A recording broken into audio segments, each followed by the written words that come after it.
British राज के वक्त सिर्फ भूखमरी की वजह से करीब 55 से 60 मिलियन इंडियंस की जान चली गई थी और फिर बाकियों की तो बात ही अलग है। लेकिन दोस्तों, क्या होता अगर ये ब्रिटिशर्स ने कभी इंडिया को राज ही ना किया होता, तो आज का सिनेरियो काफ़ी ज़्यादा अलग होता है ना दोस्तों। तो आज हम इसी के बारे में बात करते हैं, तो जुड़े रहिए इस वीडियो के अंत तक। ब्रिटिशर्स ने इंडिया को करीब 200 साल तक रूल किया था और इस दौरान उन्होंने इंडिया को पूरा निचोड़ के रख दिया। 16th और 17th सेंचुरी में इंडिया दुनिया का एक सबसे मेजर इकोनॉमिक पावर था। इंडिया के मेजर एक्सपोर्ट्स जैसे कि स्पाइसेस, क्रॉप्स और टेक्सटाइल का पूरे वर्ल्ड में बहुत ज़्यादा डिमांड था। तब इंडिया बहुत डिफरेंट था। फॉरेन ट्रेडर्स को इंडिया में अलाउ किया जाता था। फॉरेनर्स को इंडिया में अपने बिजनेस स्टार्ट करने की परमिशन दी जाती थी। लेकिन ब्रिटिश रूल आने के बाद सब कुछ ख़त्म हो गया। ब्रिटिशर्स ने इंडिया के सारे रिसोर्सेज को अपने नीड्स के लिए यूज़ किया।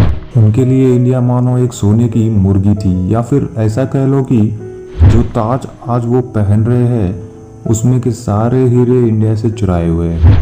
1701 में ग्लोबल इकोनॉमी में इंडिया का शेयर 24.4% था और वही 1950 में यानी ब्रिटिशर्स जाने के 3 साल बाद ग्लोबल इकोनॉमी में हमारा शेयर सिर्फ 5% था। तो अब आप ही सोच लो कि हम कितने पॉवर्टी पर आ गए थे।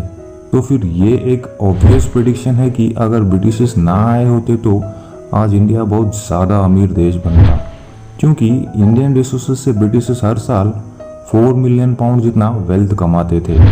तो सोच लो इंडिया कितना प्रॉफिटेबल देश था।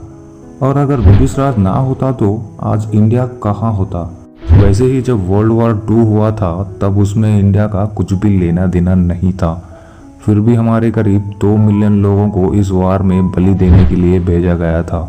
इतना ही नहीं, इस सेकेंड वर्ल्ड वार के समय ब्रिटिशर्स ने बंगाल और बिहार का सारा फूड रिजर्वर अपने सैनिकों के लिए भेजा था और फिर भूखमरी से हमारे मिलियंस ऑफ लोग मर गए।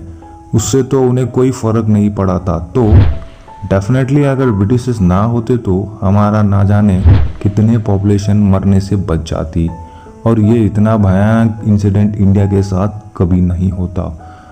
अब अगर इंडस्ट्रीज़ की बात करें तो पहले इंडिया में बहुत ट्रेडिंग चलता था, बिजनेस चलते थे।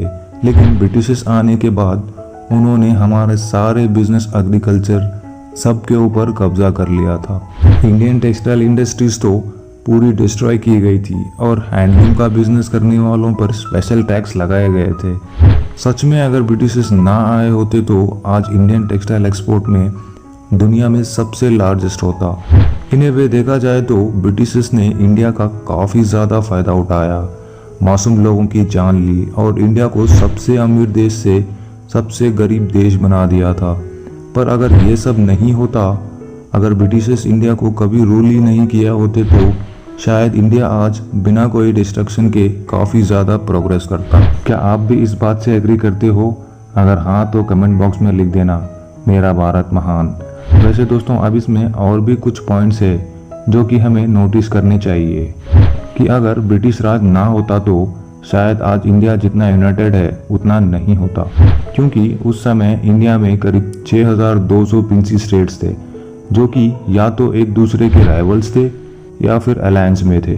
तो हमारे इंडिपेंडेंस के बाद ही इंडिया यूनाइटेड हो गया था, अपने डाइवर्सिफाइड कल्चर और ट्रेडिशंस को एक्सेप्ट करने लगा था। तो दोस्तों, वीडियो को लाइक, शेयर और कमेंट करना ना भूलें। मिलते हैं अगले वीडियो में। जब तक के लिए जय हिंद।